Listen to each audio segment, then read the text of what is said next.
तोंबना मसादो हुमांग कारक्लमी तपना कांगथोल मखादा टॉर्चतो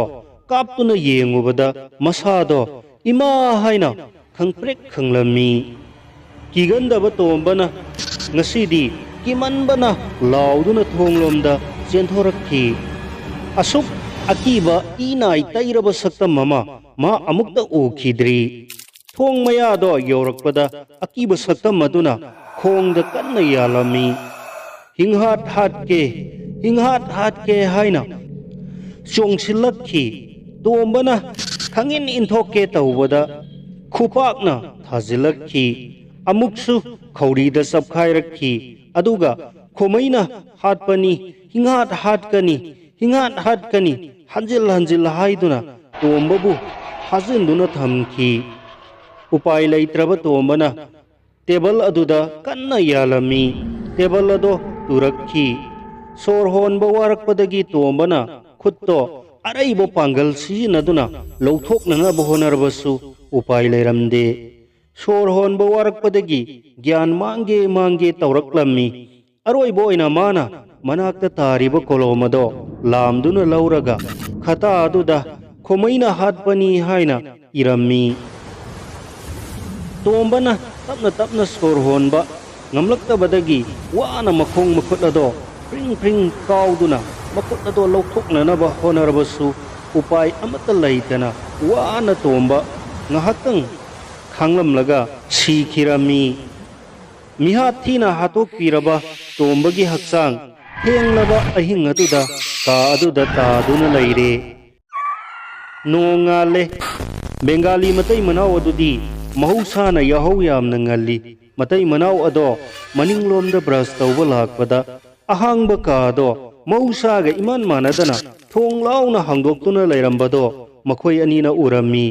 makhoi anina kaidawrabano khanduna leiringaida nupa aduna change tawbada mahakki nupi aduna changlunu haina makutta yalami nupa aduna nahan ma khaiso londuna thamlibado karigino sana paisa ka thampham oiramadi kamda uba hairaklami maduda nupi aduna adu oirabadi aikoini changlaga yenglusi hairaduna makhoi ani tuminna changlaklami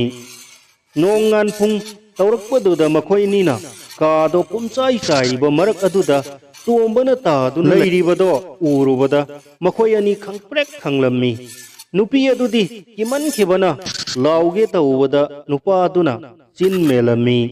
अदुगा तपना थोरकलगा मखोयगी कादुदा अमुक हलक्खी नुपी अदुदी किमन खिबदुना निक्तुना लेरि नुपा अदुना माना खंगनबा बेंगाली ममानबा अमदा phone तौदुना Imphal west police की number लौरमी अदुगा वारी पुंबा तमलमी पुंखाई मुक लेरगा पुलिस लाक्ले लैकाई अउबा मीसिंगना कैदौरबा जानो पाखतनै युम्बु खोमैबु खरा नुंसीदबगा बेंगाली नुपा अदुना गेट हांगदोक्तुना पुलिसिंग अदुबु संघल्ले पुलिस लाक्ले हाइबा पाउ ताबदा तुमदुना लेरंबा खरसु लोइना हौगनरए युम्बु खोमैसु हौगलक्तुना सार कैदौबु यावरगे हंगबदा येंगलुसी हाइदुना युम मनिंगलोमदा बेंगाली नुपा अदुना चिंगदुना पुलिसिंग अदुगा लाकमिनै का अदुदा चंगलुबदा तोंबगी हक्चांगना तादुना लेइबदो उरमी युम्बु अदो करी मतौनो हाइना कोकता खुद हापतुना फमथखी पुलिसना अतोपा मियोय अमता का अदुदा संघंदना यामना कुपना का मनुंग अदुदा येंगसिलमी अदुगा तादुना लेरिबा खता अदुसु फाक्तुना येंगलुबदा खोमैना हाटपनी हाइबदो थेंगनरे पुलिसिंग अदुना तोंबगी स्कूलगी एक्सरसाइज बुक अमा लौहल्लुदुना महक्की खुई अदुगा खता अदुदा इरिबा खुई अदुगा खुई अनि अदो चानब्रा हाइना येंगसिलमी खुई अदो तोंबगी नि हाइबदो कंफर्म ओइरे लाक्लिबा पुलिस सिंह अदुना युम्बु खोमै अमदी बेंगाली नुपा अदुबु पुलिस स्टेशन फाउबो चत्तबा याद्रे हाइदुना मखोय अनि पुन्ना पुलिस सिंह अदुगा स्टेशन ताना लाकिनरे तोंबगी हक्सांग अदुसु एक्सपर्ट सिंह लाक्तुना ꯀꯨꯞꯅ ꯌꯦꯡꯁꯤꯜꯂꯕ ꯃꯇꯨꯡꯗ ꯏꯃꯨꯡ ꯃꯅꯨꯡꯗ ꯄꯥꯎ ꯄꯤꯔꯕ ꯃꯇꯨꯡꯗ ꯄꯣꯁꯠꯃꯣꯔꯇꯦꯝꯒꯤꯗꯃꯛ ꯔꯤꯝꯁꯀꯤ ꯃꯣꯔꯒꯇ ꯄꯨꯈ꯭ꯔꯦ꯫ ꯇꯣꯉꯥꯟ ꯇꯣꯉꯥꯟꯕ ꯏꯟꯇ꯭ꯔꯣꯒꯦꯁꯟ ꯁꯦꯜꯁꯤꯡꯗ ꯄꯨꯁꯤꯟꯗꯨꯅ ꯕꯦꯡꯒꯥꯂꯤ ꯅꯨꯄꯥ ꯑꯗꯨ ꯑꯃꯗꯤ ꯌꯨꯝꯕꯨ ꯈꯣꯃꯩ ꯑꯗꯨꯕꯨ ꯇꯣꯉꯥꯟ ꯇꯣꯉꯥꯟꯅ ꯄꯨꯡꯈꯥꯏ ꯑꯃꯃꯨꯛ ꯊꯝꯂꯒ ꯋꯥꯍꯪ ꯄꯥꯎꯍꯪ ꯇꯧꯔꯝꯃꯤ꯫ ꯄꯨꯡꯈꯥꯏꯃꯨꯛ ꯋꯥꯍꯪ ꯄꯥꯎꯍꯪ ꯇꯧꯔꯕ ꯃꯇꯨꯡꯗ ꯕꯦꯡꯒꯥꯂꯤ ꯅꯨꯄꯥ ꯑꯗꯨꯗꯤ ꯊꯥꯗꯣꯔꯛꯂꯦ꯫ ꯌꯨꯝꯕꯨ ꯈꯣꯃꯩ ꯑꯗꯨꯗꯤ ꯁ꯭ꯇꯦꯁꯟꯗ ꯑꯗꯨꯃꯛ ꯐꯥꯖꯤꯟꯗꯨꯅ ꯊꯝꯍꯧꯔꯦ꯫ ꯑꯍꯥꯟꯕꯗꯗꯤ ꯌꯨꯝꯕꯨ ꯈꯣꯃꯩꯅ ꯑꯍꯥꯡꯕ ꯀꯥ ꯑꯗꯨꯒꯤ ꯃꯔꯝꯗ ꯀꯔꯤꯃꯠꯇ ꯈꯪꯗꯦ ꯍꯥꯏꯗꯨꯅ ꯄꯨꯝꯅꯃꯛ ꯂꯣꯠꯁꯤꯟꯗꯨꯅ ꯅꯥꯊꯩꯅꯅꯕ ꯍꯣꯠꯅꯔꯛꯂꯝꯃꯤ꯫ ꯑꯗꯨꯕꯨ ꯄꯨꯂꯤꯁꯁꯤꯡ ꯑꯗꯨꯅ ꯕꯦꯡꯒꯥꯂꯤ ꯅꯨꯄꯥ ꯑꯗꯨꯒꯤ ꯃꯆꯤꯟꯗꯒꯤ ꯀꯥ ꯑꯗꯨꯗ ꯃꯇꯩ ꯃꯅꯥꯎ ꯑꯅꯤ ꯂꯩꯔꯝꯃꯤ ꯍꯥꯏꯕꯗꯣ ꯈꯪꯈ꯭ꯔꯕꯅꯤ꯫ ꯃꯔꯝ ꯑꯗꯨꯅ ꯄꯨꯂꯤꯁꯁꯤꯡ ꯑꯗꯨꯅ ꯌꯨꯝꯕꯨ ꯈꯣꯃꯩꯕꯨ ꯌꯥꯝꯅ ꯀꯟꯅ ꯊ꯭ꯔꯦꯇꯟ ꯇꯧꯗꯨꯅ ꯐꯨ ꯆꯩꯗꯨꯅ ꯏꯟꯇ꯭ꯔꯣꯒꯦꯁꯟ ꯁꯦꯜꯗ ꯀꯟꯅ ꯀꯥ ꯑꯗꯨꯒꯤ ꯃꯔꯝꯗ ꯍꯥꯏꯗꯣꯛꯅꯅꯕ ꯍꯣꯠꯅꯔꯛꯂꯝꯃꯤ꯫ ꯄꯨꯂꯤꯁꯀꯤ ꯑꯀꯟꯕ ꯐꯨ ꯆꯩꯕ ꯀꯌꯥ ꯑꯗꯣ ꯈꯥꯡꯕ ꯉꯝꯂꯛꯇꯕꯗꯒꯤ ꯌꯨꯝꯕꯨ ꯈꯣꯃꯩꯅ ꯀꯥ ꯑꯗꯨꯒꯤ ꯃꯔꯝꯗ ꯋꯥꯔꯤ ꯂꯤꯕ ꯍꯧꯔꯛꯂꯝꯃꯤ꯫ ꯉꯁꯤꯗꯒꯤ ꯆꯍꯤ 9 ꯃꯨꯛꯀꯤ ꯃꯃꯥꯡꯗ ꯄꯥꯡꯒꯟ ꯇꯥꯕꯩꯗꯒꯤ ꯃꯇꯩ ꯃꯅꯥꯎ ꯑꯅꯤꯈꯛ ꯑꯁꯥꯟꯕ ꯕꯔꯥ ꯊꯤꯔꯛꯄꯗ ꯃꯈꯣꯏꯒꯤ ꯑꯗꯨꯗ ꯇꯥꯟ ꯆꯥꯟꯅꯗꯨꯅ ꯐꯪꯕꯗꯒꯤ ꯌꯨꯝ ꯃꯅꯤꯡꯒꯤ ꯑꯍꯥꯡꯕ ꯀꯥ ꯑꯗꯨꯗ ꯃꯈꯣꯏ ꯑꯅꯤ ꯂꯩꯍꯟꯈꯤ꯫ ꯍꯞꯇꯥ ꯑꯃꯨꯛ ꯂꯩꯔꯕ ꯃꯇꯨꯡꯗ ꯅꯨꯄꯥ ꯑꯗꯨꯅ ꯄꯥꯎꯅꯥ ꯕꯖꯥꯔꯗ ꯂꯩꯕ ꯃꯌꯥꯡꯒꯤ ꯗꯨꯀꯥꯟ ꯑꯃꯗ ꯄꯣꯠ ꯌꯣꯟꯕ ꯌꯥꯎꯅꯅꯕ ꯊꯕꯛ ꯑꯃ ꯐꯪꯂꯦ꯫ ꯑꯗꯨꯒ ꯃꯥꯒꯤ ꯅꯨꯄꯤ ꯑꯗꯨꯅ ꯂꯩꯀꯥꯏ ꯑꯗꯨꯗ ꯂꯩꯕ ꯃꯤꯁꯤꯡꯒꯤ ꯌꯨꯝꯗ ꯆꯠꯇꯨꯅ ꯐꯤꯖꯨ ꯐꯤꯖꯥꯝꯕ ꯑꯃꯗꯤ ꯀꯣꯜꯂꯤꯛ ꯋꯥꯏꯔꯝ ꯁꯦꯡꯕ ꯇꯧꯔꯒ ꯃꯗꯨꯗꯒꯤ ꯐꯪꯂꯛꯄ ꯁꯦꯜ ꯈꯔ ꯈꯔ ꯑꯗꯨꯅ ꯌꯨꯝ ꯄꯨꯅꯔꯝꯃꯤ꯫ ꯀꯔꯤꯒꯨꯝꯕ ꯃꯇꯝꯗ ꯑꯩꯈꯣꯏꯒꯤ ꯊꯕꯛ ꯂꯩꯕ ꯃꯇꯝꯗ ꯅꯨꯄꯤ ꯑꯗꯣ ꯑꯩꯈꯣꯏꯒꯤ ꯊꯕꯛ ꯏꯪꯈꯥꯡ ꯁꯨꯍꯜꯂꯝꯃꯤ꯫ ꯑꯗꯨꯒ ꯅꯨꯄꯥ ꯑꯗꯨꯗꯤ ꯑꯌꯨꯛ ꯉꯟꯅ ꯄꯨꯡ 9 ꯇꯥꯗ꯭ꯔꯤꯉꯩꯗ ꯆꯥꯛ ꯆꯥꯊꯣꯛꯇꯨꯅ ꯗꯨꯀꯥꯟꯒꯤꯗꯃꯛ ꯄꯨꯡ 9ꯗ ꯊꯣꯛꯈꯤꯕꯗꯨꯅ ꯅꯨꯃꯤꯗꯥꯡ ꯋꯥꯏꯔꯝ ꯄꯨꯡ 6ꯇ ꯍꯟꯖꯤꯜꯂꯛꯈꯤ꯫ ꯑꯩꯒꯤ ꯅꯨꯄꯤꯁꯨ ꯍꯣꯔꯇꯤꯀꯜꯆꯔ ꯗꯤꯄꯥꯔꯠꯃꯦꯟꯇ ꯊꯕꯛ ꯑꯃ ꯇꯧꯕꯅꯤꯅ ꯃꯥꯁꯨ ꯑꯌꯥꯝꯕ ꯃꯇꯝꯗ ꯑꯣꯐꯤꯁ ꯆꯠꯂꯤ꯫ ꯃꯔꯝ ꯑꯗꯨꯅ ꯃꯥꯒꯤ ꯅꯨꯄꯥ ꯑꯗꯨꯁꯨ ꯑꯌꯨꯛ ꯄꯨꯡ 9ꯗ ꯗꯨꯀꯥꯟ ꯅꯪꯅꯅꯕ ꯆꯠꯈꯤꯕ ꯑꯃꯗꯤ ꯑꯩꯒꯤ ꯅꯨꯄꯤꯁꯨ ꯑꯣꯐꯤꯁ ꯆꯠꯈꯤꯕꯒꯤ ꯑꯌꯥꯝꯕ ꯃꯇꯝꯗ ꯑꯩ ꯑꯃꯁꯨꯡ ꯅꯨꯄꯥ ꯑꯗꯨꯒꯤ ꯅꯨꯄꯤ ꯑꯗꯨꯁꯨ ꯃꯤꯒꯤꯗ ꯊꯕꯛ ꯉꯥꯏꯍꯥꯛ ꯉꯥꯏꯍꯥꯛ ꯆꯠꯂꯨꯔꯒ ꯉꯟꯅ ꯉꯟꯅ ꯍꯜꯂꯛꯄꯅ ꯇꯟꯖꯥ ꯑꯍꯥꯡꯕ ꯌꯥꯝꯅ ꯐꯪꯈꯤ꯫ ꯑꯩꯅ ꯅꯨꯄꯤ ꯑꯗꯨꯗ ꯅꯛꯁꯤꯟꯅꯅꯤꯡꯕꯒꯤ ꯋꯥꯈꯜ ꯑꯃ ꯂꯥꯛꯈꯤ꯫ ꯑꯁꯨꯝꯅ ꯇꯞꯅ ꯇꯞꯅ ꯅꯛꯁꯤꯜꯂꯛꯄꯗꯒꯤꯗꯤ ꯑꯩꯅ ꯃꯥꯒꯤ ꯑꯋꯥꯠ ꯑꯄꯥ ꯀꯌꯥ ꯍꯥꯏꯕꯗꯤ ꯁꯦꯜ ꯊꯨꯝꯅꯆꯤꯡꯕ ꯃꯇꯦꯡ ꯄꯥꯡꯈꯤ꯫ ꯃꯍꯥꯛꯅꯁꯨ ꯑꯩꯉꯣꯟꯗ ꯈꯔ ꯈꯔ ꯀꯣꯏꯗꯕ ꯑꯃꯗꯤ ꯅꯛꯁꯤꯟꯕ ꯍꯧꯔꯛꯂꯦ꯫ ꯅꯣꯡꯃ ꯅꯨꯃꯤꯠ ꯑꯃ ꯑꯩꯒꯤ ꯅꯨꯄꯤꯁꯨ ꯃꯈꯣꯏꯒꯤ ꯗꯤꯄꯥꯔꯠꯃꯦꯟꯠꯀꯤ ꯗꯥꯏꯔꯦꯛꯇꯔ ꯌꯥꯎꯅ ꯁꯦꯅꯥꯄꯇꯤꯗ ꯇꯨꯔ ꯑꯃ ꯆꯠꯀꯅꯤ ꯍꯥꯏꯔꯝꯃꯤ꯫ ꯑꯗꯨꯒ ꯚꯔꯥꯗ ꯂꯩꯔꯤꯕ ꯅꯨꯄꯥ ꯑꯗꯨꯁꯨ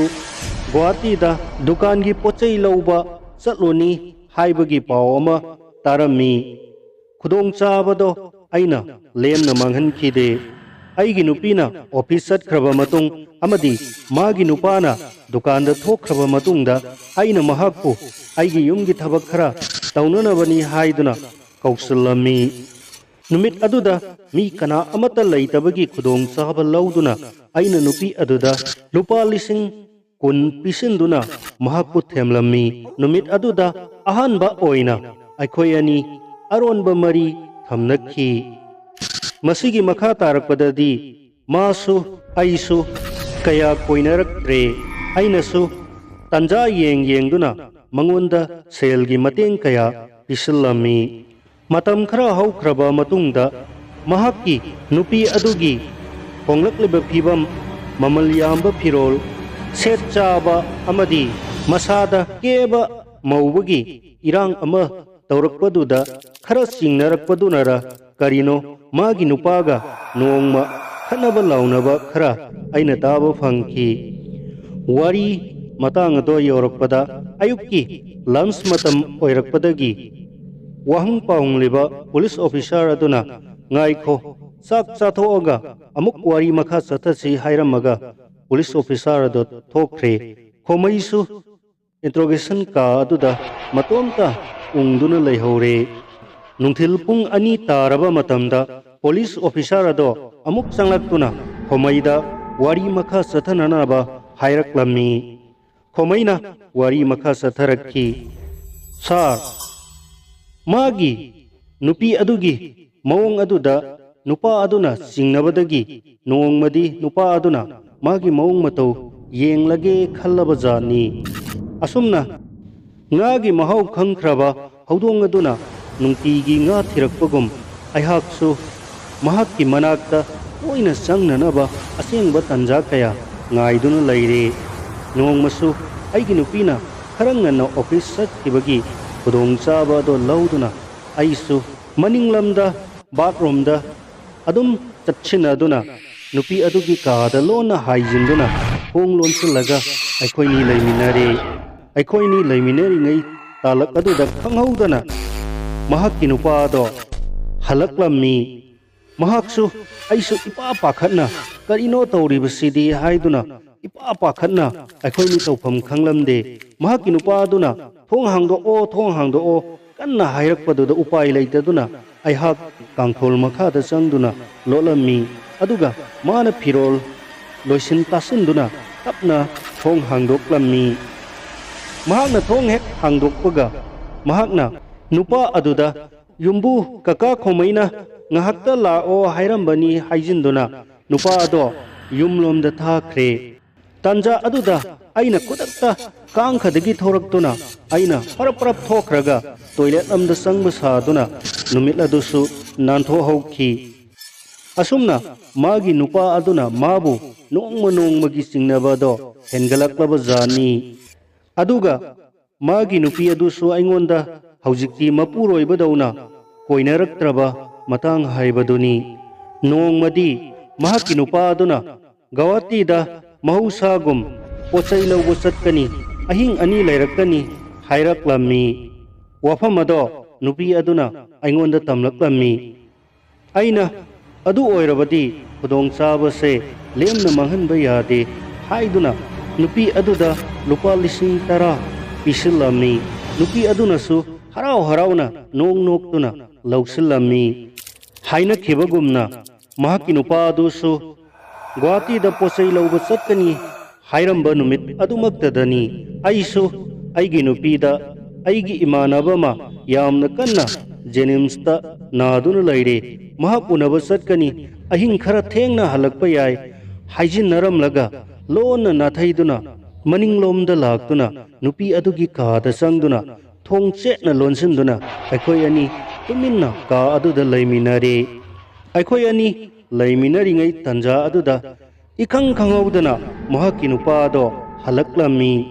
tasengna makti mahakki nupa aduna magi nupi bu singnamanbadagi changyeng ama tauduna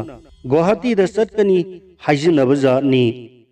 aikoi ani phirol tasin khomjinba phawba nangdringai duda magi nupa aduna karimata haidana thong ado namduna kaukhairklammi aduga manungda changlaklammi